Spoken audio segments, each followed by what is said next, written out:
On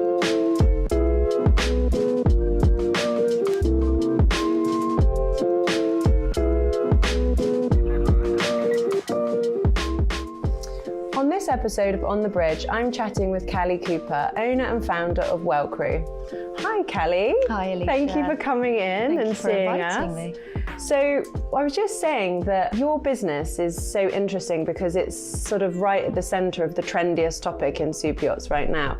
But actually, when I was researching you, something I found so interesting was that you had a successful career with the military before you even started. So tell me, what is WellCrew? How did you come up with the idea of it? And how on earth did you go from your previous career to where you are now?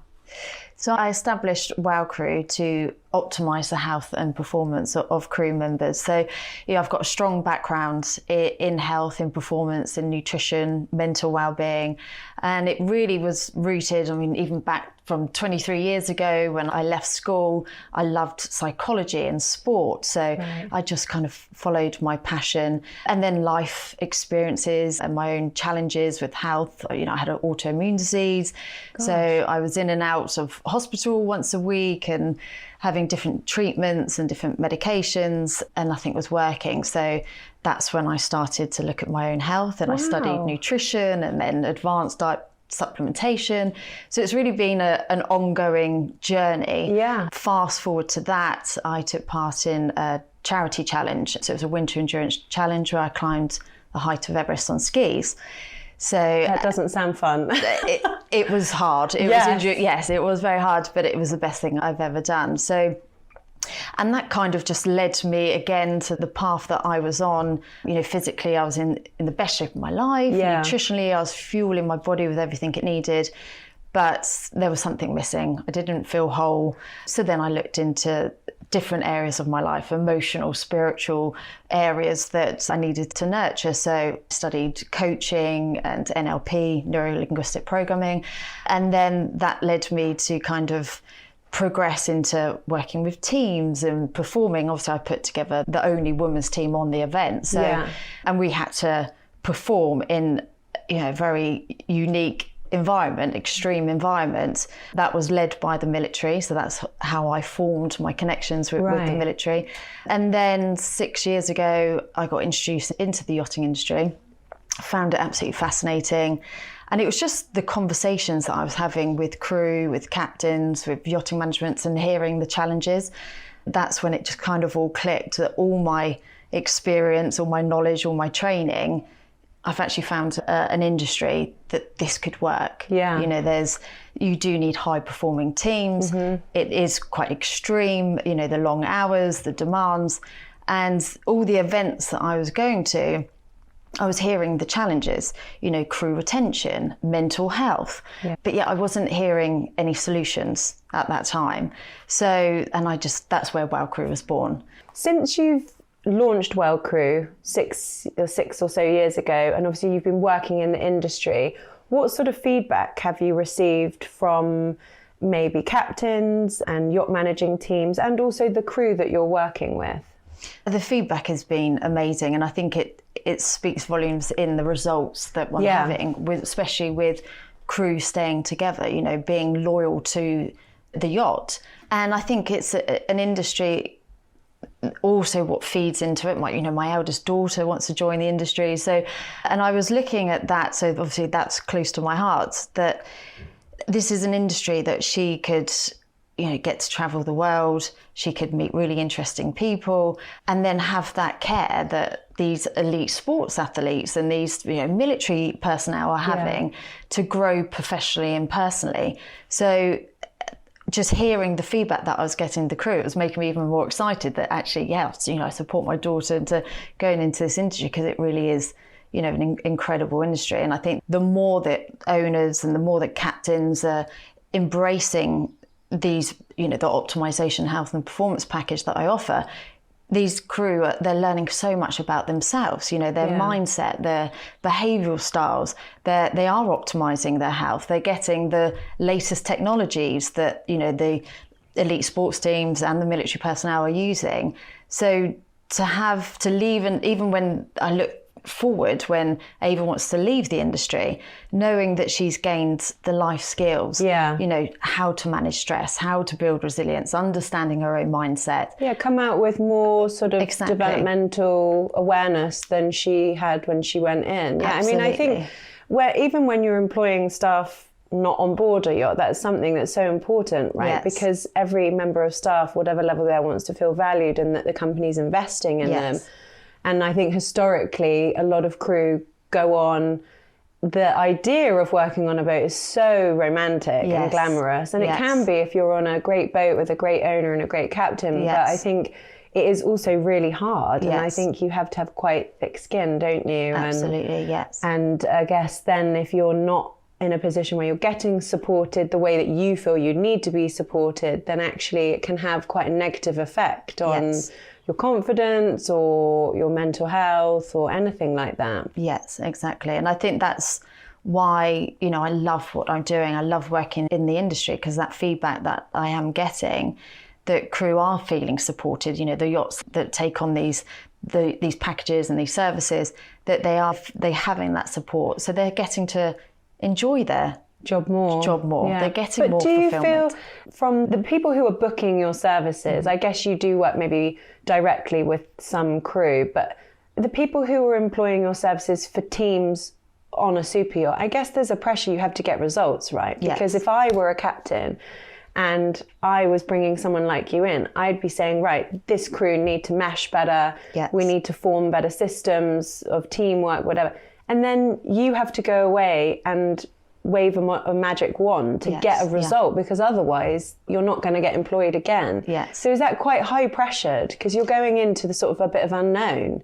I think the experience that I've had from my past and working with high performing teams, I know the results, you know, I've seen the results firsthand. So, and the tools and techniques that we use, so, you know, the mindset and behavioural profile, the psychometric tool, it's, you know, the results speak to itself. You know, when they embrace this psychometric tool, they're going to get that understanding of themselves, that self-awareness, but how to perform in the team, how to be adaptable.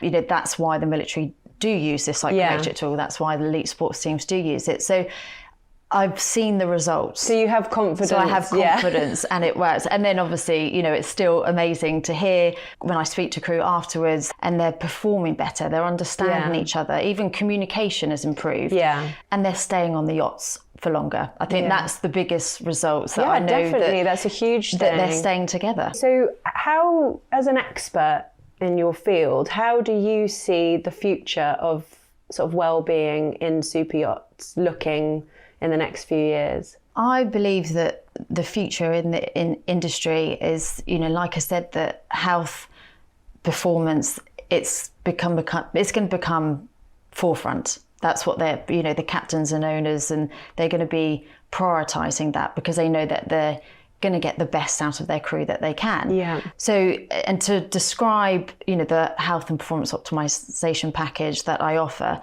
So when we look at, you know, we do a full blood work. So then that gets sent to, I partnered with a company called Bionic that look into tailoring supplementation based on the blood results. So then we're looking at nutrition there.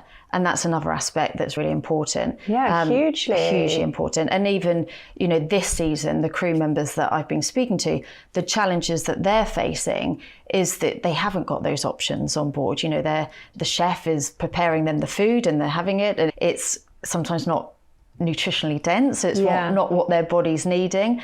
With the long hours and the tiredness and the lack of sleep that they're facing, you know, I've seen pictures of the snack cupboard and the crew mess, and they're full of, you know, like those high sugary chocolate things that of course they're going to go to. You know, they need to sustain that energy. So then we would look into things like glucose monitoring. So we would track, you know, the spikes of their glucose when they are reaching for those snacks in the cupboard, and the effect that's going to have on their health and their stress. I guess so much of it is education, right? It's education, also, because again, if the chef is preparing food that they deem appropriate, and then you can go on and say, okay, great, maybe we'll do this 5 days out of the week, but 2 days of the week we'll do something that's like this, because maybe then that supports the crew's nutrition. How great then that everyone is learning, because also younger crew members maybe away from home for the first time, Yes. or never really had any education on it, how amazing for them to actually learn what they should be fueling their body with. I mean, I'm 40 and I'm only really just learning now what suits my body and what makes me feel good. So how is a 20-something-year-old Decky who's never learned, how are they supposed to understand what would be the best thing to keep them going for 12, 14 hours, you know, working? Exactly, absolutely. And, you know, the tools and technologies that is there, that they can actually see it, you know, they can see the effects that it's having on their body. And then as a health coach, that I can go in and I can kind of look at the team and what they're eating, what their nutrition's like, but then also supporting them with Bionic, so this tailored supplementation plan that's developed individually for them. Right. So I know that they're going to be getting, you know, the nutrition, even if there's some shortfall with what's available on board. That's so interesting. It is. And then also, I mean, I'm wearing it now, so like the first beat data that we collect here. So this is a clinically grade, high accurate ECG based sensor.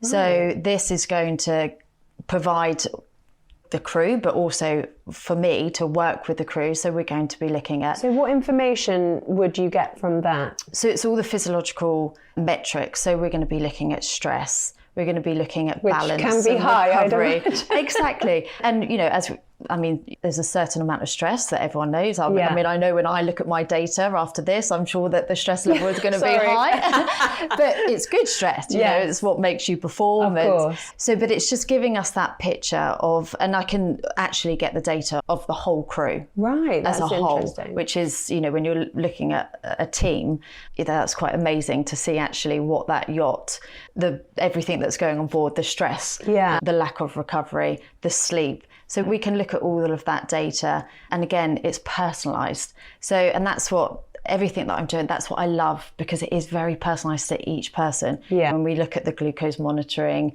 it's personalised. When we look at the blood testing and the supplementation, it's personalised. And then again, with First Beat Life, we can look at the personalised profile of stress, of recovery. So you would take that information maybe to the captain or the owner, whoever's employed your services. Yes. Provide the results and say, right, we can see that actually this person, that person, they need this and this. Yes. And then you would create a schedule and a profile for that particular person, each one on board, to try and improve levels for everybody, particularly those maybe who've shown that there's some results that are more concerning than others. Yes. Right. When we can look at the stress on board, when we can look at how they are sleeping. And yes, we know that, you know, there's going to be the long working hours. It's going to be difficult to get that sleep. Of course, yeah. It's trying to find that balance, isn't it? Yeah. But then what we would do then is we'd look at, even during the day, how to get that recovery. So with the First Beat Life,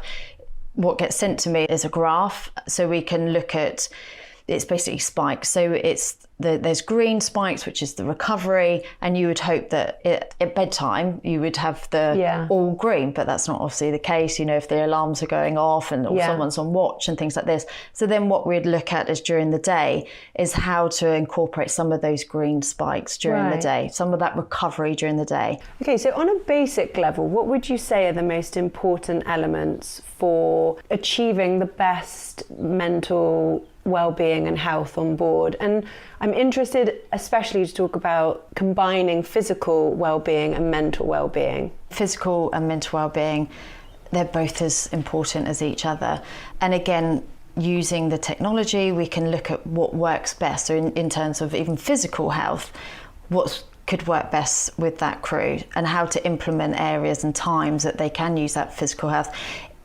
Again, with the crew members that I speak to, it's finding that time also that's really hard. And everyone responds differently to different exercises. You know, some crew might like to go and do yoga, or some people might like to find an area on the boat and do some weights. And so it's just finding those times and implementing those kind of routines. So that's really important. And we know that's going to have a knock-on effect to their mental health as well. So it's just really looking at the lifestyle choices on board, where they can introduce some physical activity, where they can introduce some stress management, where they can look at all those aspects of a day, find the right time, we can tailor it to their day, then we can look at the data, we can see what works best for them. Yeah. So it really is playing hand in hand, the physical and the mental, well-being. It's just a crucial part to the overall well-being of the crew, and implementing those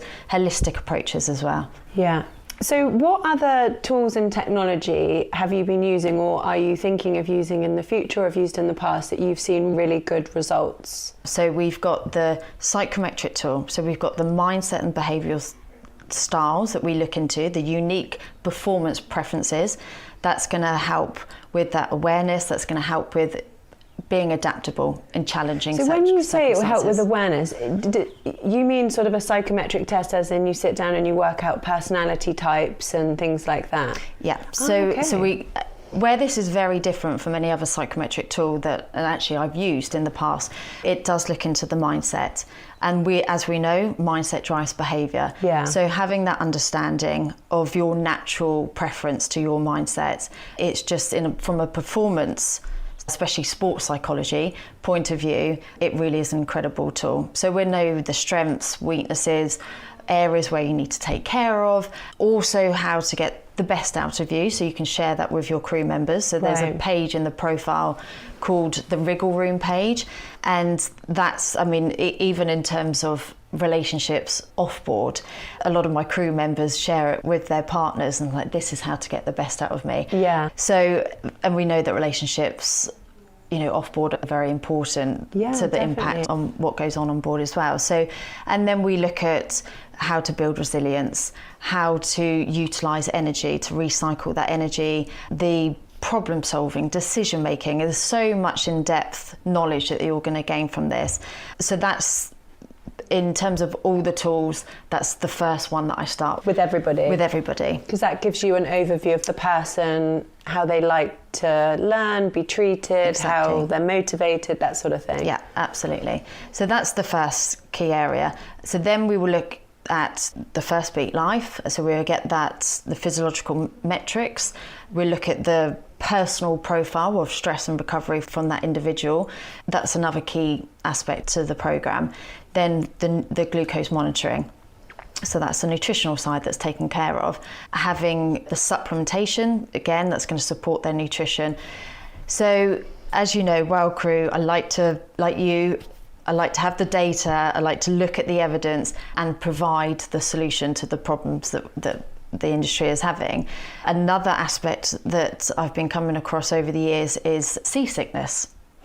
I also suffer terribly with it. Exactly, which lots do actually, which is quite amazing. And especially with, I would go and do onboard training before transatlantic crossings, and the anxiety that would be there from the crew members, that they know, I know that I'm going to get seasick, and often, there's days and even a week that some of these crew members, awful. It's awful. Yeah. And it's awful. And you can't get off. And you can't get off. And then I would have crew members contact me, just mid-season saying, I can't perform, I feel awful, I've got seasickness. So again, I was like, right, there needs to be a solution to this. So I've partnered with a company called Sea Level, and this is a VR device, and it cures seasickness in minutes. Really? Yeah. I need this in my life. Yeah. So I'm really excited about this, and to have a device on board that crew know if they get seasickness that they can just take themselves to the cabin, put this VR device on, and then within minutes it will be gone. And also conversations with captains that have actually had to change course, go into port because their guests have seasickness. So again, having a device on board that they can say, this is what we've got, this is the solution, so you can get to carry on enjoying your holiday and enjoying your time on the yacht. So, for WellCrew, the ultimate goal is to have crew performing at their very best to optimize their health and performance, and then just incorporating a technology that can solve that problem of seasickness. So if I were a captain or a yacht manager or an owner, because as you say, you've worked with owners also, and I wanted to engage in your services to improve the experience on board, maybe we've had a problem in the past with crew leaving, or maybe I can see that my crew are frustrated or not as happy as they could be. Where would we start? Would we start with the psychometric test and then sort of go forward from there? Do you come on board? Do you see all the crew face to face? How does that process start? It's very bespoke to the yacht or the fleet of yachts that I work with. So a lot of them, they fly me out and I spend time so I can build a rapport with the crew. I can imagine that's quite important. Which is really important, and I can get a really good understanding of the challenges that are on board, speak to the crew individually, and then we can start the process. Then we can start the health and performance optimization program. And then equally online, especially when they've got busy schedules, they don't often know where they are. So then we can start the process then. But the psychometric profiling is always what I would recommend is the first start. And how is that administered? Could you do that via Zoom? Could you do it online? Yes. Yeah. So you could send that to a boat with 50 crew and say, right, everybody does it. And then you can then basically dissect the results, ready to then go on board. Absolutely. And it depends on how in depth they want to look at it. So especially if the time schedule is a bit short, so then I can send the profile assessment out to them. Each individual crew member will do the assessment. It will then get sent to me, and I can create a team map. So I can look at the overall mindset and behavioural styles of all the team, and then that basically what that would do, it look at their strength, their weaknesses as an overall team, and then we can implement the strategies. Then there's other crew members that have a bit more period of time that they can say, right, individually work with each crew member, and then at the end of it, then we can do the whole team work, and we can look at how to optimise their performance as a team, as a collective. But you can make significant changes on a short time basis simply by doing the psychometric testing, maybe looking at certain people who are maybe not in the right position or need more support than others, or just the way that maybe the manager of that department can manage the team in a different way. Yes. Without actually even having to go on board. Yes, absolutely. And it very much is a developmental tool. So there's some of the psychometric tools that are even being used in the industry. I find that the problems with those is they box people off. They label them that this is your, obviously they look at the behavioural style, not the mindset, but they look at the behavioural style and they say, this is you, this is who you are, you're a red or a yellow, or, I've heard animals, kind of thing. So done a few of those courses. Yeah, exactly. It wasn't great. No. So this is very different. And this is, sometimes I have to have these conversations with captains or people that have had psychometric profiling done in the past, that this is very different. It's a developmental tool to help individuals and teams adapt. So it's saying this is your natural preference. You can have a contained mindset or a prudent mindset. Yeah. But what situations, especially as we know, when you're under pressure, under stress, you can become a bit quite fixed and rigid in that natural mindset of yours. But how do we adapt to look at the other preferences? Yeah. So it really does. It's not saying that person shouldn't be in that role because they're not a team player, or it's like, right, this is your natural preferences, this is what's going to become easiest to you, what you're naturally going to lead with, but in that situation that might not tend to work, so we need to flex into the different mindsets, into the different behavioural styles. So, and then as a team we can then look on the map to see where those blind spots are. So if you've got a very empathic crew or a very logical crew, and then there's certain areas that they're missing, it's making them aware that, especially when in challenging situations, they might need to change their perspective. They need to look at a whole perspective. They need to look at the 4 different mindsets, the 4 different behavioural styles. So, and that's why it works so well. So what does the future look like for WellCrew? Are there any sort of initiatives or projects that you've got coming up that are really interesting? And what developments are you sort of thinking about to enable to support crew even further in the future? I think it's even things like this, Alicia, you know, getting it out there, what WellCrew has to offer, going to, you know, the yacht shows, and, you know, I love to network, I love to meet crew and hear their stories and share what we can do and provide that solution. So it's just having those conversations, and, you know, even by talking to you, even now, however many years in, there's still been some developments. You know, I still partnered with brands that, you know, the technology that is really a game changer. So it's just getting the message out there. That's what we can do. The sea level device, you know, the seasickness, I'm really excited to see the impact that that's going to have on the industry, and to promote that as well. So it's a bit of a sort of project to just get out there and spread the message and help as many people as possible. Absolutely. And even the, you know, the industry professionals, I'm working more and more now with the companies, the onshore companies, that have, you know, they've been hearing from their crew members that they work with, the results that they've been having, and actually saying, can you come into our office and work with my team? So, which is really great. Oh, so you're actually now experiencing onboard but also ashore, so you're seeing actually it from both angles. Yeah, absolutely. Oh, that's interesting. Yeah. What do you prefer? Do you prefer working with the crew, or do you prefer working with the shore companies? What have you sort of found so far? But they're probably very different, different problems. It's working with the individuals, you know, whether what profession they're in or what part of, you know, what they're doing, just seeing the results and then looking at the teams and the results that they can have. So whether it's on board or in an office environment, just having that feedback and seeing the results is... I guess it's very rewarding to know you've made a difference. Yes, absolutely.